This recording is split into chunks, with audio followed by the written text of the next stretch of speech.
Let's move it on to Selhurst Park. Tottenham Hotspur facing a Crystal Palace team on Friday night. You and Danny working on this one. I watched at home, and unbeaten Tottenham away at Palace. You're thinking, Palace got beat recently, and you're thinking Roy Hodgson and Palace can be a difficult place to go a Friday night. But Ange does it again. Ange-Ball comes through again.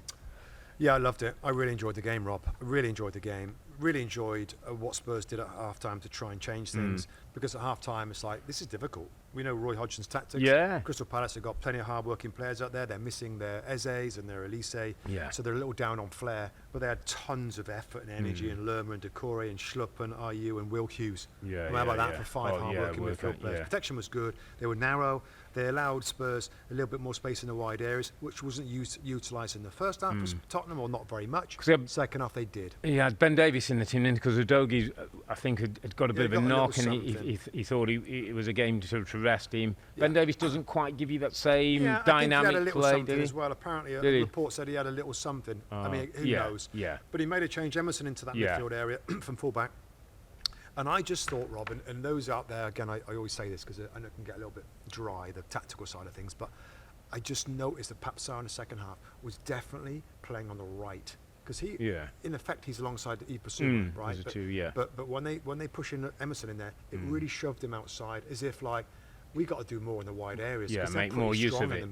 And it was James Maddison that did the same on the left. I just felt that they focus more on the wide areas, and the goal came from the right side. Papsar gets in behind, overload on that side. Yeah, it's flashed across for the James first Maddison goal. won at Ward own goal. Yeah, the Ward own goal, and then the one player that I wanted to see more of was Richarlison. Richarlison, and it ain't quite happened yet for him, and it didn't again. But Brennan Johnson, he's a good signing. Absolutely. He comes on, ball in the wide area, heads it in, plays and follows. A really lovely goal from Spurs. So my headline here was, patience was there. The groove nature of the team is pretty amazing given the short period of time, but also the subtle changes. And if you're Ange Postecoglou, Rob, and you've been doing this style for flipping seasons and different clubs and national teams, and you've seen this stuff before. Yeah, it's Pep's position, isn't it? Like, I know this, I know what this is about. And it worked. Yeah. I mean, who doesn't love that? I'm just... You know me, mate. I love a man with a plan. Yeah. And I love the beautiful game a little bit. I'm a little bit of a snob that way. And I like a flipping honest, genuine manager who speaks like a bloke on the street and a football fan. Yeah.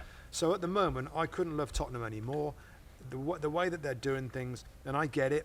People, I read some of my social media, most of it. Oh, it's a matter of time. You're going to see Tottenham. And that might be so. But right now, they are grooving, and their bench isn't bad. By the way, it's deeper than you think, and Bentancur came back, didn't he? Came back, and he's a silky player. He could fit in that midfield as well. So, are they this season's Leicester City / Arsenal of having a run, a title run? Yeah, but I wouldn't quite put them in Leicester City. I think a bit more Arsenal-esque for last year. For last year, they are one. I think they've brought something to the top end of the table. We've got to respect them now. They're in the title race after 10 games. And if we get the other side of Christmas and they're still in a similar position, they're right in it. They're right in it, my friend. They've got no League Cup, I believe.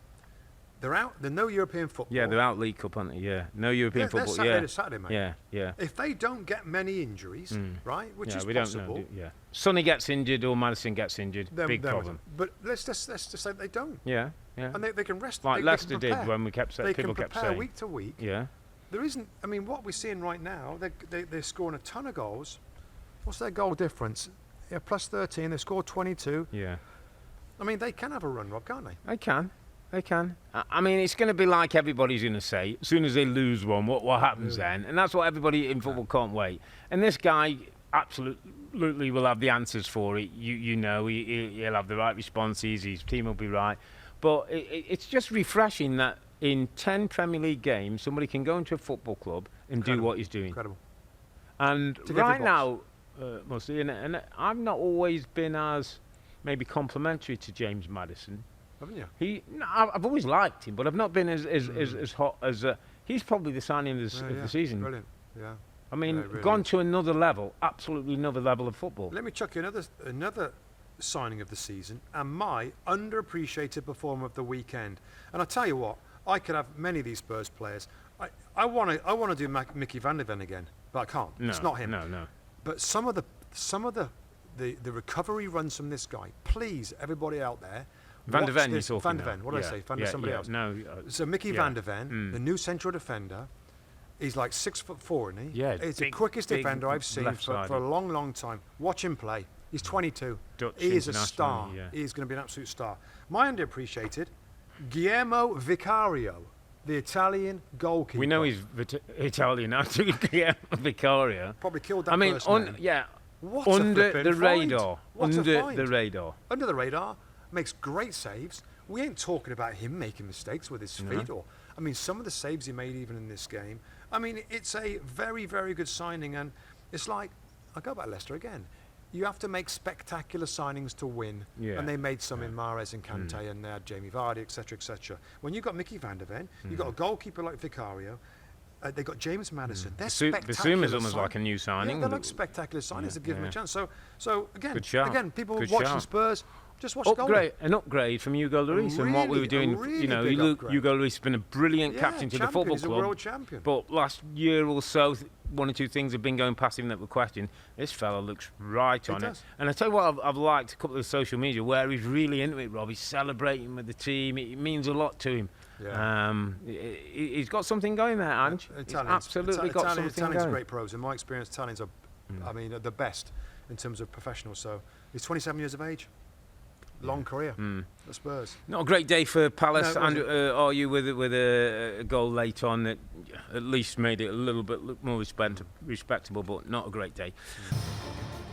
Hi there, I'm Rebecca Lowe, studio host for NBC's coverage of the Premier League. Don't forget to hit subscribe to watch more videos all season long. And for even more Premier League content, from original series to live matches, head over to Peacock. And be sure to tune in for Premier League mornings every weekend on USA Network and on Peacock. We will see you there.